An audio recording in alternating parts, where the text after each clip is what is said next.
प्रभु को महानाम को धन्यवाद हो। आसतु मो सहित खोलतु प्रकाशित वाक्य एक पर्व तार 7 पद 8 पद। देख से मेघालय रे आगमन करुअछंती, प्रत्येक चक्षु ताहांकु दर्शन करिब, जो माने ताहांकु बिंदी थिले से माने मध्य दर्शन करिवे। आउ पृथ्वीर समस्त गोष्ठी ताहांको आगमन सकाशे विलाप करिवे। हाँ, आमेन।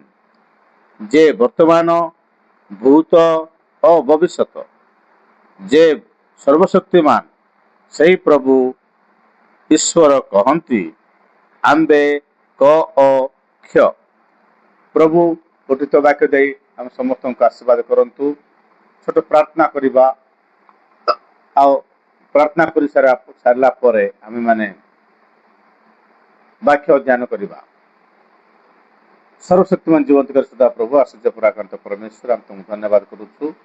आज वाक्य जे प्रकार प्रभु तुम लोक मान जीवन में कार्यकारी हेब से प्रभु तुम आत्मा को साहाय्य आम मैंने लड़ुछु। आम सहवर्ती परमेश्वर बोली महिमा गौरव प्रशंसा तुमको दे जीशु को नाम प्रार्थना करी प्रभु, आमेन। हालेलुया।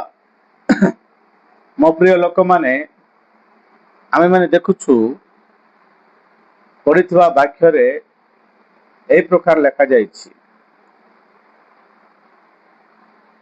देखो से मेघमाला रे आगमन करुअछंती।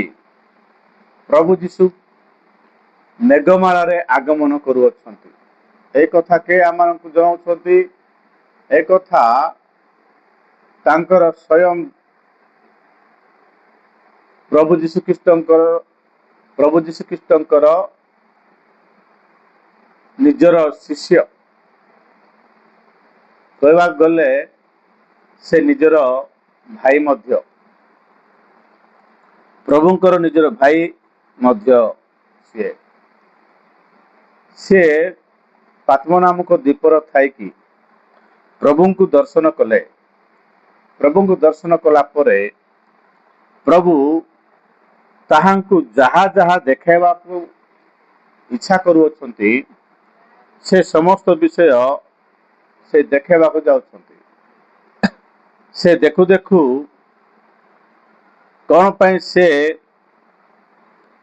आउ प्रभु जीशु ख्रीष्ट को दर्शन देले, आ कौन पाई से प्रभु जीशु ख्रीष्ट को निमंते से बंदी होई अछंती, आ सीए कौन पाई ए जगत को से आगमन करुछंती से सब विषय से देखु अछंती। हालेलुया। से जे कि प्रभु जीशु से भूत भविष्यत परमेश्वर से आम मानंकु ताहांकर महिमा देखेबा निमंते से कौन कहले से विश्वस्त साक्षी मानक मध्यरु से प्रथम जात होई मृत्यु को जय करी उठिबा परमेश्वर से प्रभुंकर परिचय देला परे ताहांकु विश्वास करुथिबा लोकमानक निमंते से द्वितीय आगमन करबा को जाउछंती। हालेलुया। ए द्वितीय आगमन हेबो केबे? प्रभु जीशु ख्रीष्टंकर आगमन हेले कौन हबो? प्रभु जीशु ए पृथ्वी को बा धरा पृष्ठ को केबे आसीबे, कौन पे आसीबे? हालेलुया। ए जगह रे लिखाई छी प्रभु जीशु ख्रीष्टंकर आगमन विषय रे अनेक लोक माने अज्ञ रहंती, अनेक लोक मानकर धारणा नाही। प्रभु जीशु ख्रीष्ट तो कहि अछंती से जे प्रकार जाई अछंती से प्रकार आसीबे, यह सुनिश्चित। प्रभु जीशु ख्रीष्ट निश्चित भाव आसीबे, निश्चित भाव आम मान ग्रहण करेंगे, निश्चित भाव आमे माने ताहांकर आगमन पाई अपेक्षार अच्छु। यह निराट सत्य, यह के काटि पारे ना। किंतु गोटे विषय तुम मान कहवाक चाहे, प्रभु जीशु ख्रीष्टंकर आगमन कि प्रकार हेब ବାକ୍ୟରେ ଲେଖା ହେଇଛି ପ୍ରଭୁ ଯୀଶୁଖ୍ରୀଷ୍ଟଙ୍କର ଆଗମନ ଚୋର ଯେ ପ୍ରକାର ଆସିବ, ପ୍ରଭୁ ଯୀଶୁଖ୍ରୀଷ୍ଟଙ୍କର ଆଗମନ ସେ ପ୍ରକାର ଆସିବ। ହେଲେ କେବେ ଆସିବ, କେମିତି ଆସିବ କେହି ମଧ୍ୟ ଜାଣନ୍ତି ନାହିଁ, ବା କେହି ମଧ୍ୟ ସେ ସମୟ କି ସେ ଦଣ୍ଡ କି ସେ ସମୟ ବା ସେ ଦିନ ଜାଣନ୍ତି ନାହିଁ। ସ୍ୱର୍ଗର ଦୂତମାନେ କି ପୁତ୍ର ସୁଦ୍ଧା ଜାଣନ୍ତି ନାହିଁ ବୋଲି ବାକ୍ୟରେ ତ କୁହାଯାଇଛି। ହେଲେ ପ୍ରଭୁ ଯୀଶୁଖ୍ରୀଷ୍ଟ ଅମୁକ ସମୟରେ ଆସିବେ ବୋଲି ତୁମେ କେମିତି କହୁଛ? ହାଲେଲୁୟା। ମୋର ପ୍ରିୟ ଲୋକମାନେ, ଆପଣମାନେ ଜାଣିବାର ଗୋଟିଏ ବିଷୟ ରହିଯାଇଛି, ଜାଣିବା ପାଇଁ ଗୋଟିଏ ବିଷୟ ରହିଯାଇଛି। ତାହା କ'ଣ ବୋଲି କହିଲେ, ପ୍ରଭୁ ଯୀଶୁଖ୍ରୀଷ୍ଟଙ୍କର ଆଗମନ ଚୋର ପରି ହେବ। ଏହା କାହା ପାଇଁ ହେବ? ଆମେମାନେ ଜାଣିବାକୁ ପଡ଼ିବ ପ୍ରଭୁ ଯୀଶୁଖ୍ରୀଷ୍ଟଙ୍କ ଆଗମନ କାହା ପାଇଁ ଚୋର ପରି। ପ୍ରଭୁ ଯୀଶୁଖ୍ରୀଷ୍ଟଙ୍କ ଆଗମନ କାହା ପାଇଁ ମାନେ ଦୃଶ୍ୟ ଭାବରେ ଆସେ, କାହା ପାଇଁ ଅଦୃଶ୍ୟ ଭାବରେ ଆସେ, ସେ ଜିନିଷ ଆପଣମାନେ ଜାଣିବାକୁ ପଡ଼ିବ। ସେ ଜିନିଷ ଆପଣମାନେ ଯଦି ଜାଣିପାରିବେ ନାହିଁ, ତାହେଲେ ଆପଣମାନେ ସବୁବେଳେ ପ୍ରଭୁ ଯୀଶୁଖ୍ରୀଷ୍ଟଙ୍କ ଆଗମନ ପର୍ଯ୍ୟନ୍ତ ଅଜ୍ଞ ହେଇକି ରହିବେ। କିନ୍ତୁ ମୁଁ ଗୋଟିଏ କଥା କହିବାକୁ ଚାହେଁ, ଆମ ବାଇବେଲ ପାଠକମାନେ, ପ୍ରଭୁଙ୍କ ଦାସମାନେ, ଅନେକ ପ୍ରଭୁଙ୍କ ଦାସମାନେ, ସେମାନଙ୍କୁ ମୁଁ ତୁଚ୍ଛ କରୁନାହିଁ। ସେମାନଙ୍କୁ ମୁଁ ଗୋଟେ କଥା ପଚାରୁଛି, ଆପଣମାନେ ଯେତିକି ଯାହା ଅଧ୍ୟୟନ କରିଅଛନ୍ତି, ଆପଣମାନେ ଯାହା କିଛି ଜାଣିଅଛନ୍ତି, ସେ ସମସ୍ତ ବିଷୟ ଆପଣମାନେ ଟିକେ ବିବେଚନା କରନ୍ତୁ। ଆପଣମାନେ କେତେଟା ବିଷୟରେ ଅଜ୍ଞ ଅଛନ୍ତି। କାରଣ ପ୍ରଭୁ ଯୀଶୁଖ୍ରୀଷ୍ଟଙ୍କ ଆଗମନ ଦୁଇ ପ୍ରକାର ହୁଏ। ଗୋଟିଏ ପ୍ରକାର କେମିତି ହେବ ଆପଣମାନଙ୍କୁ ମୁଁ ଜଣାଇବି। ରିବିକା ଯେତେବେଳେ ତାଙ୍କ ନିଜ ଘରରୁ ଇସାକଙ୍କ ଘରକୁ ଯାଉଛନ୍ତି, ଇସାକଙ୍କୁ ମ୍ୟାରେଜ ହେବା ନିମନ୍ତେ ଇସାକଙ୍କୁ ଭାର୍ଯ୍ୟା ରୂପେ ରିବିକା ଯାଉଥିବା ସମୟରେ, ଯେତେବେଳେ ସେ ଯାଉଛନ୍ତି ସେ ସମୟରେ ଇସାହାକ ତାଙ୍କ ଘରରୁ ବାହାରି କ୍ଷେତକୁ ଆସିଲେ। ହାଲେଲୁୟା। ସେ କ୍ଷେତରେ ବାହାର ମାନେ ଗାଁ ବାହାରେ ତାଙ୍କର ଯୋଉ ବିଲ ବାଡ଼ି ଅଛି, ସେ କ୍ଷେତରେ ଇସାହାକ ରିବିକାଙ୍କୁ ଭେଟିଲେ। ହାଲେଲୁୟା। ହେଲେ ପ୍ରଥମ ଅଦୃଶ୍ୟ ଆଗମନ ଇସାକ ରିବିକାକୁ ନେବା ପାଇଁ କ୍ଷେତକୁ ଆସିବା ସଦୃଶ। ପ୍ରଭୁ ଯୀଶୁଖ୍ରୀଷ୍ଟ ସ୍ୱର୍ଗରୁ ମଧ୍ୟ ଆକାଶ ବୋଲିବା କ୍ଷେତ୍ରକୁ ଆସିବେ। ମଧ୍ୟ ଆକାଶ ବୋଲିବା କ୍ଷେତ୍ରକୁ ସେ ଓହ୍ଲେଇ ଆସିବେ। ମଣ୍ଡଳୀ ଭୂମି ଠାରୁ ବା ପୃଥିବୀ ଠାରୁ ମଧ୍ୟ ଆକାଶକୁ ନୀତ ହେବ। ହାଲେଲୁୟା। ସେଟା ହଉଛି ଅଦୃଶ୍ୟ ଆଗମନ। ସେଟା ହଉଛି ଅଦୃଶ୍ୟ ଆଗମନ। ସେତେବେଳେ ସପ୍ତମ ତୁରୀ ବାଜିବ। ହାଲେଲୁୟା। ଯେତେବେଳେ ମଣ୍ଡଳୀ ଉଠାଯିବ, ସେତେବେଳେ ସପ୍ତମ ତୁରୀ ବାଜିବ। ଆଚ୍ଛା, ମଣ୍ଡଳୀ ଉଠିବା ସମୟରେ ମଣ୍ଡଳୀ କ'ଣ ଅଜ୍ଞ ହେଇକି ରହିବ କି? ମଣ୍ଡଳୀ କ'ଣ ଅଜନତାରେ ରହିବ କି? କାରଣ ପ୍ରଭୁ ଯୀଶୁ କହନ୍ତି, ପ୍ରଥମ ତେସଲୋନିକେ ପୁସ୍ତକ 5 ପର୍ବ ତାର 3 ପଦ, 3-4 ପଦ, ଯେତେବେଳେ ଲୋକେ ଶାନ୍ତି ଓ ନିରାପଦ ବୋଲି କହୁଥିବେ, ସେତେବେଳେ ଗର୍ଭବତୀର ପ୍ରସବ ବେଦନା ତୁଲ୍ୟ ଅର୍ଥାତ୍ ସେମାନଙ୍କ ବିନାଶ ଉପସ୍ଥିତ ହେବ, ଆଉ ସେମାନେ କୌଣସି ପ୍ରକାର ରକ୍ଷା ପାଇବେ ନାହିଁ। କିନ୍ତୁ ଏ ଭାଇମାନେ, ତୁମେମାନେ ଅନ୍ଧକାରରେ ନାହଁ ଯେ ସେହି ଦିନ ଚୋର ପରି ଅନପେକ୍ଷିତ ଭାବରେ ତୁମମାନଙ୍କ ନିକଟରେ ଉପସ୍ଥିତ ହେବ। କାରଣ ତୁମେମାନେ ସମସ୍ତେ ଆଲୋକ ଓ ଦିବସର ସନ୍ତାନ, ଆମେମାନେ ରାତ୍ରି କି ଅନ୍ଧକାର ସନ୍ତାନ ନାହୁଁ। ହାଲେଲୁୟା। ଏ ତା ତଳେ ବି ଲେଖା ହେଇଛି, ଅତଏବ ଆସ ଆମେମାନେ ଅନ୍ୟମାନଙ୍କ ପରି ନିଦ୍ରିତ ନ ହେଉ, ମାତ୍ର ଜାଗ୍ରତ ହୋଇ ସଚେତନ ରହିଥାଉ। ହାଲେଲୁୟା। ମୋର ପ୍ରିୟ ଲୋକମାନେ, ଏ ଜାଗାରେ ଲେଖା ହେଇଛି, ଯେତେବେଳେ ଲୋକମାନେ ଶାନ୍ତି ଆଉ ନିରାପଦ ବୋଲି ଭାବୁଥିବେ, ଯେତେବେଳେ ଲୋକମାନେ ଆଉ ଏ ପୃଥିବୀରେ ଲୋକମାନେ ଯେତେବେଳେ ଆମମାନଙ୍କୁ କିଛି ଅଭାବ ନାହିଁ, ଆମମାନଙ୍କୁ କିଛି ଅସୁବିଧା ନାହିଁ, ଆମେ ନିରାପଦରେ ଅଛୁ, ଏଇ ସରକାର ଭଲ କାମ କରୁଛି, ଏବେ ପରି ଆଉ କେହି ମଧ୍ୟ କରିପାରୁନାହିଁ ବୋଲି ଲୋକମାନେ ଆଉ ତତ୍କାଳୀନ ସରକାରଙ୍କୁ ବହୁତ ସମ୍ମାନ ଦେଉଥିବେ। ଆଉ ତାପରେ ଲୋକମାନଙ୍କର କୌଣସି ଖାଇବା ପିଇବା କୌଣସି ବିଷୟର ଅଭାବ ନଥିବ, ସେମାନେ ଆମୋଦ ପ୍ରମୋଦ କରୁଥିବେ, ଆମମାନଙ୍କୁ କିଛି ହେବ ନାହିଁ ବୋଲି ଭାବୁଥିବେ। ସେତେବେଳେ ହଠାତ୍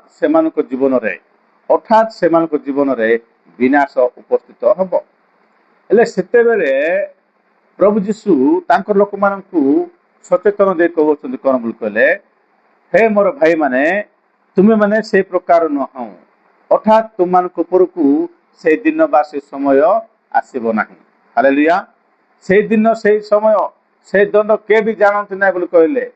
ହେଲେ ସେଇ ସମୟ କେହି ବି ଜାଣନ୍ତି ନାହିଁ ବୋଲି କହିଲି, କାହାକୁ କହିଲେ ବୋଲି କହିଲେ, ଅନ୍ଧକାରରେ ଯେଉଁମାନେ ଅଛନ୍ତି, ଅଜାଗ୍ରତରେ ଯେଉଁମାନେ ଅଛନ୍ତି, ସେମାନଙ୍କ ନିମନ୍ତେ ସେଇ ଦଣ୍ଡ, ସେଇ ସମୟ ସେମାନଙ୍କ ନିମନ୍ତେ। ମାତ୍ର ତୁମେମାନେ ଆଲୋକର ସନ୍ତାନ, ତୁମେମାନେ ଅନ୍ଧକାର କି ଆଲୋକ, ତୁମେମାନେ ରାତ୍ରି କି ଅନ୍ଧକାରର ସନ୍ତାନ ନାହଁ।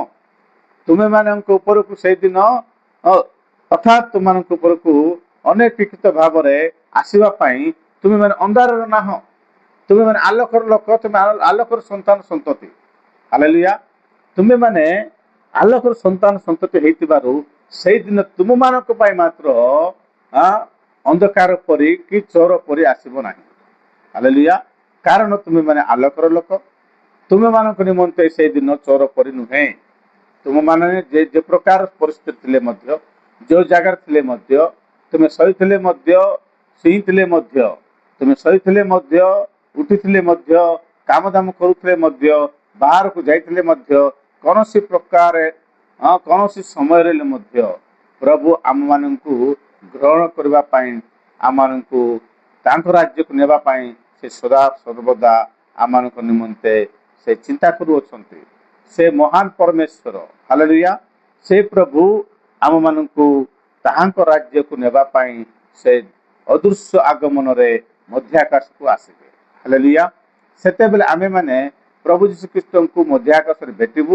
ଭେଟିଲା ପରେ ରିବିକାକୁ ଯେ ପ୍ରକାର ଇସାକ ତାଙ୍କ ଘରକୁ ନେଇଗଲେ, ସେଇ ପ୍ରକାର ଆମମାନଙ୍କୁ ପ୍ରଭୁ ଯୀଶୁ ତାହାଙ୍କ ଘରକୁ ବା ତାହାଙ୍କ ସ୍ୱର୍ଗ ରାଜ୍ୟକୁ ନେଇଯିବେ। ହାଲେଲୁୟା। ସେଇ ଜାଗାରେ ବିବାହ ଭୋଜ ପ୍ରସ୍ତୁତ ହବ, ସେଇ ଜାଗାରେ ବିବାହ ଭୋଜି ପ୍ରସ୍ତୁତ ହବ। ସେତେବେଳେ କଣ ହବ ବୋଲି କହିଲେ, ସ୍ୱର୍ଗ ରାଜ୍ୟରେ ଆମେମାନେ 3 ବର୍ଷ 6 ମାସ ପର୍ଯ୍ୟନ୍ତ ଆମେମାନେ ସ୍ୱର୍ଗ ରାଜ୍ୟରେ ଥାଇ ପ୍ରଭୁଙ୍କ ସହିତ ଆମୋଦ ପ୍ରମୋଦ କରିବୁ, ଆନନ୍ଦ କରିବୁ। ସେଇ ସମୟରେ ପ୍ରଭୁ ଆମମାନଙ୍କୁ ଅନେକ ପୁରସ୍କାର ଦେବେ। ହାଲେଲୁୟା। ଅନେକ ବିଷୟ ଆମମାନଙ୍କ ନିମନ୍ତେ ଘଟେଇବେ। ଆଉ ଆମେମାନେ ସମସ୍ତେ କନ୍ୟାଙ୍କର ଶରୀରରେ ଗୁନ୍ଥା ଯିବୁ।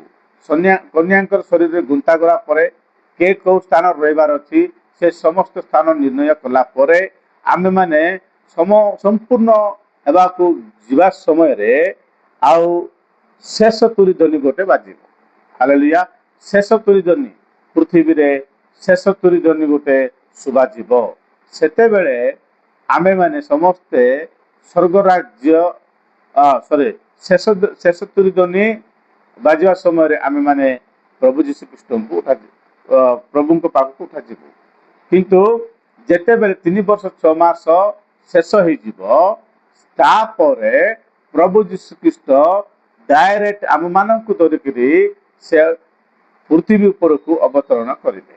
ହାଲେଲୁୟା। ମୋର ପ୍ରିୟ ଲୋକମାନେ, ସେ ମହାନ ପରମେଶ୍ୱରଙ୍କର ସେ ଆଗମନର ଦୃଶ୍ୟ ଏ ପୃଥିବୀରେ ସମସ୍ତ ପ୍ରାଣୀ ଦେଖିବେ, ଆଉ ତାହାଙ୍କୁ ବିନ୍ଧିଥିବା ଲୋକମାନେ ମଧ୍ୟ ଦେଖିବେ। ଆଚ୍ଛା, ତାହାଙ୍କୁ ବିନ୍ଧିଥିବା ଲୋକମାନେ କୋଉଠି ଅଛନ୍ତି? ତାହାଙ୍କୁ ବିନ୍ଧିଥିବା ଲୋକମାନେ ଅଛନ୍ତି ସେମାନେ ପାତାଳରେ।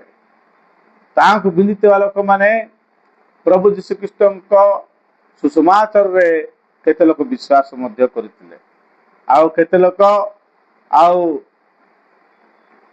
ଲୋକ ଆଉ ପରିବର୍ତ୍ତନ କରିନାହାନ୍ତି। ହାଲେଲୁୟା।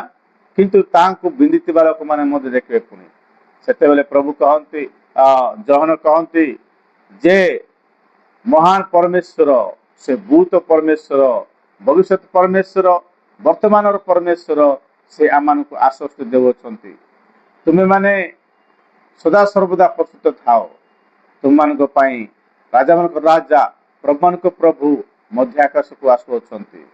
ତାଙ୍କ ସହିତ ତୁମେମାନେ ବିବାହ ଭୋଜରେ ପ୍ରସ୍ତୁତ ହେଲା ପରେ, ବିବାହ ଭୋଜରେ ଯୋଗଦାନ ଦେଲା ପରେ, ସେଠି ପୁରସ୍କାର ପ୍ରାପ୍ତ ହେଇଗଲା ପରେ ସିଧାସଳଖ ଏ ପୃଥିବୀ ଉପରକୁ ମେଘମାଳରେ ଓହ୍ଲାଇ ଆସିବ।